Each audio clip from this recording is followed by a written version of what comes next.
Well, welcome to a special edition of Rimshots with Sean, brought to you by Barstools and Bandtalk right here in the Rock Rage Radio Network. I'm fumbling over my words. I'm so excited about this one.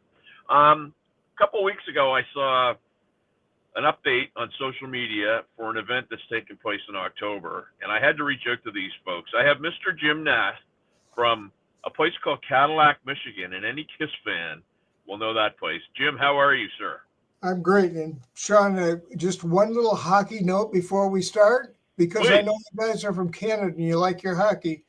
I'm a hockey fan too. And one night at the Olympia Stadium in Detroit, I was lucky enough to snag a puck from Toronto Maple Leaf great Ronnie Ellis. And I still have the puck. Look at that. That's How worth about some that? money, my National friend. Hockey League puck from the stick of Ronnie Ellis. That's amazing. That's Okay. worth some money. And of course, you being from the great state of Michigan, some great teams out of there too, and a great hockey state. So that's fantastic. Tell us about this event, man. I can't believe it's 50 years in October. Is it in October that it's 50 years? October. The official Incredible. date is October 9/10. Yeah. So just for people that don't know, give us a little background on what happened 50 years ago. Well, the short story is that our football team, after having 16 wins in a row over 2 seasons, came into the 1974 season and lost our first 2 ball games. And we knew we had a really good team, but they were trying to play up to the standards of the previous 2 years, and we're very tight. So I suggested that maybe we play some rock and roll in the locker room, which would be totally different. With no game face on or anything like that. And lo and behold, we won a couple of games, and I contacted KISS, the Rocksteady Management Group, and told them what was going on, and that's what kind of started the whole ball rolling. In 1975, after we won our 7 games in 74, we continued on to 75 and found out that KISS was going to be in Kalamazoo, Michigan, for a show on October 8th, and it just so happened to be Cadillac High School's homecoming weekend. So I asked one of their managers, could you please ask them if maybe they would come up to our pep assembly and sign a few autographs? And he said, well, yeah, maybe that could happen. And I said, my brother has a rock and roll band. What if he brought up some equipment? Would they play a song or two at the pep assembly? And he said, well, they don't like to play on other people's equipment. And a day went by, and then he called and he said, we have 3 days off before we have to be to our next show. Why don't we bring the whole show to Cadillac? And that's what led to the historic Cadillac concert in the gym on October 9th, 1975. And as fate would have it, October 9th, 2025 is also on the same Thursday night. It's an event that has to happen. This was a concert in 75. If you ask KISS fans all over the world, what was the one concert you wish you could have been at? They'll say Cadillac, Michigan. And I always tell people 2,000 people attended, 10,000 claimed they did. Well, and I tell you, I was like super young then, but that's one of those shows, that's one of those events. I mean, that's before they even broke, right? So, I mean, they were struggling, and it goes down in folklore. I've never been to Cadillac, Michigan, and I want to go there. I've looked at all the videos. I bought several magazines about that event. I'm a huge KISS fan, Jim, and, it must be very cool to be able to say, you're a major part of history, man. Every fan brings that event up. It's a lot of fun. And, back in 1975, that was before social media. So these days, the story has spread far and wide, and it's lasted for 50 years. And it's very gratifying to see how many people come to Cadillac to walk in the footsteps of KISS from 1975. And one line that I remember, a visitor from New York said, like you, I've seen the pictures and I've read the stories, and this is just how I imagined it. It's like coming home. Yeah, I mean, you guys, you have a have a Kiss mecca there, really. I mean, there's the loft where they started when they first. As I was saying before, we were so rudely interrupted by this technology thing we've been dealing with, Jim. Cadillac, Michigan goes down as, one of the all-time, if you're playing Kiss Monopoly, you guys are in Kiss Monopoly, right? Oh yeah, yeah, and we were just a question on Jeopardy, I guess. So, we've been in Life magazine just a couple of years ago. So it's a story that just never seems to end. Incredible. So of the kids, and I mean, they were kids, and they were in high school, 17, 18, 16. What did some of them go on to do? I always love to ask that question about people that are in those situations. If some of them go on to, I mean, everybody goes on to great things in their life, but anybody step out or to you of here's where they wound up or anything like that? Well, it's funny because during the 50th, one of the main things we're going to do is bring back a lot of those alumni, and so fans that come to that event will be able to actually talk to these people that they've seen in the pictures. Coach Brines is still with us. He's a little under the weather at the current moment, but we hope he'll be all set to go for the 50th. The classic picture of Paul Stanley with a football above his head jumping in the air, and the kid behind him is known as the kid in the red pants. And that's Coach Brines' son, Mike Brines. And Mike and his wife both coached in Cadillac and live in Cadillac, and they'll be here for the 50th. The one picture of the big lineman, number 76, holding up Gene Simmons, that's Harry Hagstrom. He lives here in town, and he'll be at the event. Bill Barnett, who was in that classic photo of Gene leading the team down the hall, he was actually is a lawyer here in Cadillac and was our mayor for 10 years. So we're going to have a lot of these alumni coming back. And you're right, they've gone on to great things, not only players and cheerleaders, but also just the average students. Our school is, as any school, has its cliques and has its groups.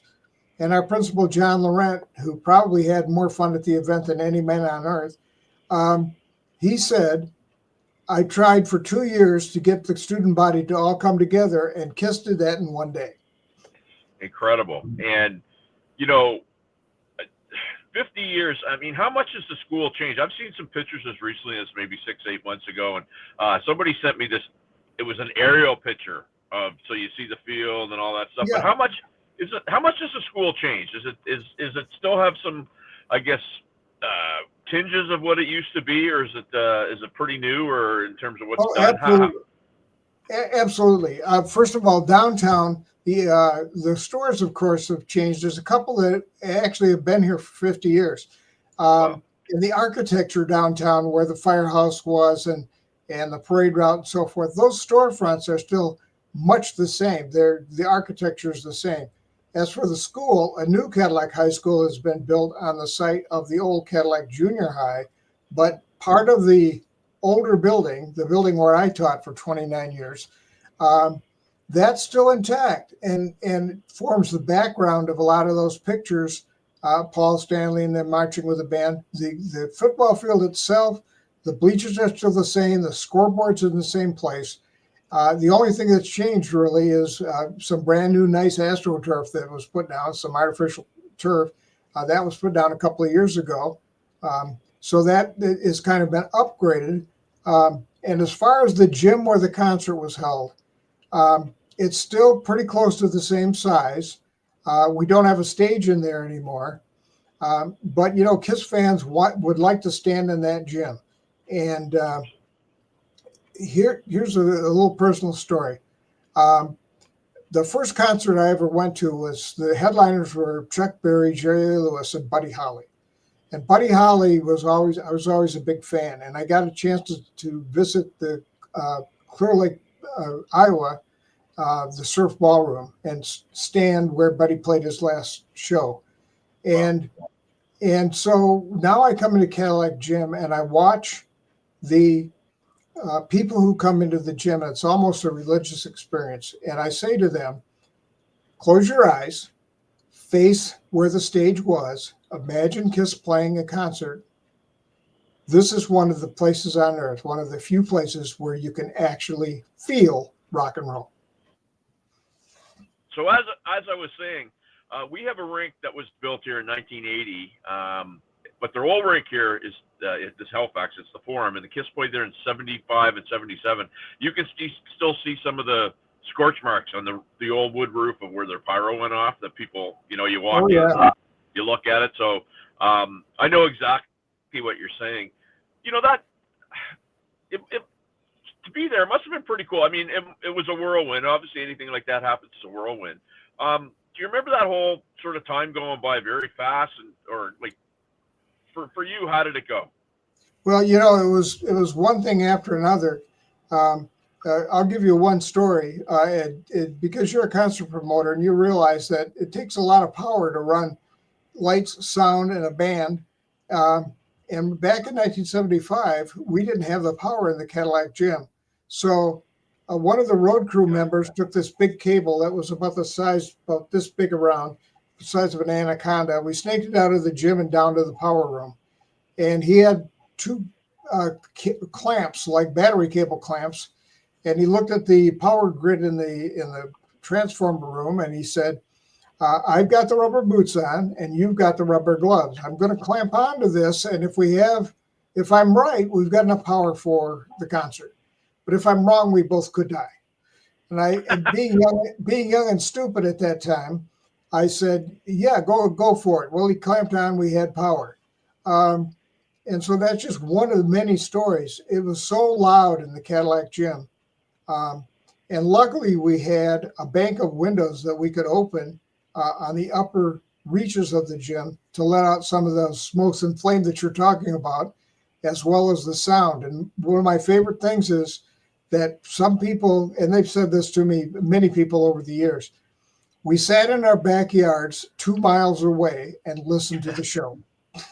Incredible. One teacher said it was so loud that it felt like I was swimming upstream.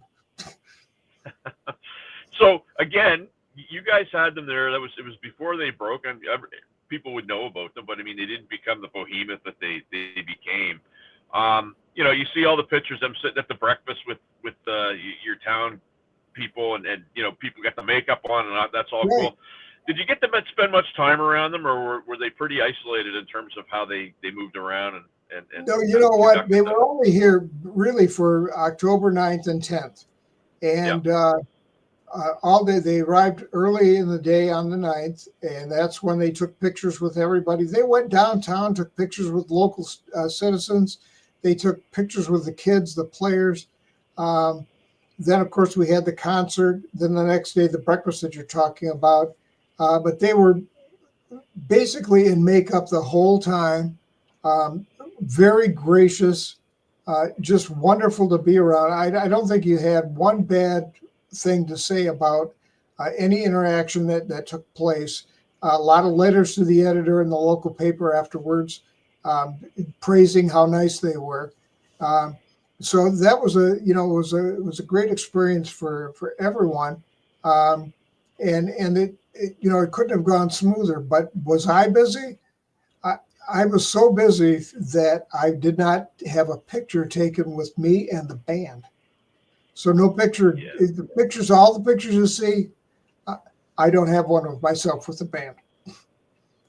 Well, you know what? And there's a neat message in there, Jim, because I mean, I worked in minor hockey for 16 years. I had a lot of great volunteers that helped out, and often they would run tournaments or they would do things, and they wouldn't even get to spend time with their own kids because they were taking care of everything else, right? So for you to do that, obviously, kudos on you, because half the people would probably be running other people over to get pictures and autographs and all that. So I mean, you're a big picture guy. The one question I always had, because we've seen the video, and they get in the helicopter, all the leaflets drop, and it's over. And was there a sense of maybe sadness, or oh wow, that was a great event, we may never see anything like that again? Did you guys have that sort of sense of anything like that? Well, you know what? It's funny because everyone just shook their head. They couldn't believe it. Cadillac is not exactly the hub of entertainment in Michigan at 75. And very few of our kids had ever seen a concert. And, it's one of those deals where it was such a major event that people marked time by the event. In other words, I was there, or I was a sophomore, or I graduated the year before and came back. One of the things we've done here in town, because so many people wanted to relive those days, is put up a history tour. And there are stops along the way: the football field, the gym, downtown, the firehouse. And our local museum for the 50th is putting together a huge room of 1975 KISS memorabilia. So that'll be the 5th stop in our tour. And, we put up the monument for our 40th anniversary in 2015. And that was really in response to the fans. The fans said, when we come to Cadillac, we'd like to have something we could stand next to and take a photo. And, these days, selfies and photos are the new autographs. That's one of the things that we're the only place in the world that has a KISS monument. And I live where I'm sitting right now, a block and a half from the KISS monument. And my neighbors in our neighborhood, we've lived here for over 50 years. They'll call me and say, hey, there are people at the monument. And I will go down to the monument. And my philosophy is, for the history tours that I've been giving for 50 years, is that if these people spend the time and energy and money to come to Cadillac, the least I could do is spend some time with them. And so I do that. And every person, I took a little note off Doc McGee's, the KISS manager's notebook. One of the souvenirs everybody wants to have when they go to a concert is a guitar pick. So I've come up with a Neff guitar pick that I give everybody that comes to visit. And that's kind of like the philosophy of our 50th now. We're going to try to make this as much fun as we possibly can for our local citizens. And if we do that, everyone who visits will have a great time too. Well, 2 things I want. So in terms of, just so my viewers, I got viewers all over the world. Cadillac, in terms of geography, would be located where? Well, we would be directly north of Grand Rapids, Michigan, about 90 miles. We're about 200 miles northwest of Detroit. You'd be surprised how many people think we're right next to Detroit. Well, we're not. I never did. I lived in Toronto for 7 years, so I know where it is. I've never been, but I knew where you guys are. They might be more familiar with Traverse City, Michigan, which is a little bigger city, and we're 45 miles a little bit south of there. So that's Traverse City and Cadillac are almost like a big metro area, and all the small towns in between. So we're kind of in the northwest corner of the Lower Peninsula. So in 50 years, was there ever any, contact, correspondence with the band or the representatives about what took place or anything like that? Well, they've not sponsored, but they've recognized us on all their tours. They've always been very cognizant of what went on. They understand that, Cadillac event came out about the same time as Alive did, which was a seminal album. And the combination of those 2 things were very big in making KISS transition from a band that had a lot of fans to a band of the people. And they're very complimentary about that. They have sent us notes over the years, have a great homecoming. They've done some nice things for Cadillac citizens. They're always just very, very pleasant to us and supportive of Cadillac. Even for our 40th, they were on a tour in Australia, and they shot a video saying, we remember Cadillac, we can't forget you, and have a great time. So we've had constant contact with KISS, and Doc McGee's office, the manager, been very, very nice to us. So there's a close connection here. That's fantastic. And really, till the end of time, you will have that connection, which, Detroit Rock City, they have that, but I mean, you guys have something very special that took place that probably will never be replicated again with those guys. So that's fantastic. I don't want you to give too many secrets out. However, I would love to see if we could get some Canadians to go down there and pay a visit in October when you're doing your event. What can folks expect to see without giving too much away, Jim? Well, we really haven't released a whole lot of information, but as luck would have it, we have a home football game on October 10th. Nice. And so a lot of the activities will go on surrounding that game. As I've said before, we'll have a lot of alumni back. We'll have all kinds of events going on in town. We've got a lot of merchants doing special things that'll be KISS related that we're going to be announcing as the summer goes on. And one thing we've been very cognizant of doing is, as you well know, and KISS fans know, Pop House Entertainment now holds all the rights to everything KISS, just about. And so we've been working very hard with them and with Doc McGee's office, the management of KISS, to make sure that everything is done in a proper first-class licensed way. We'll have, T-shirts. We've got local concerts going on, so there'll be a lot of activities. But, if I was someone coming from Canada, and by the way, a couple of friends they've become friends of mine, originally from Toronto and now live in Vancouver, they'll be coming in. And what I tell them is that this will be, the 50th will be something that they'll always remember. We've got everything that we can do to make this as fun as experience as we can. And if you're going to be here on the 10th for that football game, because I'm going to tell you, it's going to be epic. It will be. And you know what?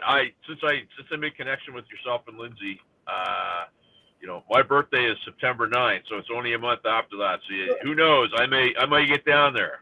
Oh, I'll tell you, that'd be great. We're going to have all kinds of people. We're going to have the KISS Key to the City. We're going to have, all kinds of stuff at the museum. So that's just one more addition that we're going to have. I guess last question before I throw it over to you to let my viewers know how they get down there. But through all this, through 50 years, has it been something that you like? Does it just stay in people's minds and people's consciousness in that town, or do you have to sometimes? Because you know how it goes, right? Generational things sort of fade memory and history. And has it something that's stayed and endured with your folks down there? It has, and one of the kind of neat things that I've done during these history tours is how many times we'll have someone visit and it'll be a whole family. It'll be grandma and grandpa, their kids who, and then their grandkids. So it's generational. People walking by the monument, they come from all over. One time last fall, I had people from Ohio, Indiana, Michigan, North Carolina, Mexico, Texas, and even Singapore visit the monument. And it transcends ages. The story just won't die. And it's one of those stories that resonates with the kids as well as the adults, because it's not only a KISS story, but it's a football story. And more importantly, it's a story of something a small town pulled off. And small towns all over the world wish they could have done something like this. Well, and it's funny because on one of the streaming services, I found a show on Saturday that I was watching, and it had to do with the school sending a letter to one of their, it might have been like a Rex Smith or somebody like that, but trying to get a famous person to come and visit their school. And my first thought was that had to be influenced by a place like Cadillac. So to have stories like that too, man, I mean, that's just so cool to me. Well, the name Rex Smith resonates with me because I taught for years and years with what we call him Cuz Smith, and one of the great guys at Cadillac. And by the way, Rex is still with us and he lives here, and he'll be here for the 50th. How cool is that, right? So I want to start promoting this. I mean, we're a way away, but it'll be honest before we know. Where do I start sending people to find out more about what you guys have on the go? Well, for the 40th, I had to do a lot of work, and for the 50th, The heavy lifting is being done by the Cadillac Area Visitors Bureau and the Cadillac schools, and I get to do the fun things like this, like interviews with you. So I'm kind of the ambassador, but everyone should go to kisscadillac.com, and they can sign up for updates, get on the email list, and everything that happens will be sent out to that email list. So kisscadillac.com, and then on Facebook, it's Cadillac History Tour. So, but I would go to kisscadillac.com, and that would be the clearinghouse for everything. Well, and I want to tell you folks that are watching this isn't a guy that's telling you about a piece of history that he read in a book. This is a guy that had to do with making it happen, and he was there. So I'm going to start calling you Jim Neff Legend. Well, I appreciate that. Even though I'm kind of old, Gene and Paul call me Uncle Jim. Well, I've got an Uncle Jim, and they're always pretty cool. So I want to thank you for doing this, my friend. It was a pleasure to meet you. I want to stay in touch with you folks and see how it goes, and I'll do my best to promote. Thank you very much, Sean. It's always a pleasure to speak to people all over the world, and this has been just a great experience for me. We're back after this.